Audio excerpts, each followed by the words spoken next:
नमस्कार, म हजुरहरूलाई बटुक भैरव मन्दिरको बारेमा केही जानकारी दिन गइरहेको छु। यो बटुक भैरव मन्दिरको भित्री भाग हो। यी बटुक भैरव देवताहरू हुन्। नेपालको ललितपुर जिल्लाको पाटनमा रहेको प्रसिद्ध बटुक भैरव मन्दिर गोदावरी जाने बाटोमा उत्तर पूर्वी कुनाको अगाडि अशोक क्षेत्र पर्छ।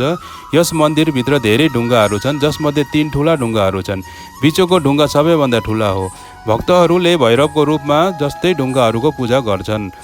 यो मन्दिरमा विशेष गरी आइतबार, जसलाई भैतवार भैरवको युद्ध पनि भनिन्छ, भक्तहरूको धेरै भिड हुन्छ। यदि तपाईले यो बटुक भैरवको पूजा गर्नुभयो भने ग्रहले आफ्नो दिशा परिवर्तन गर्छ भन्ने विश्वास गरिन्छ। यस मन्दिरमा भक्तजनहरूले कालो कपडा, फलामको टुक्रा, कालो भटमास आदि चढाउँछन्।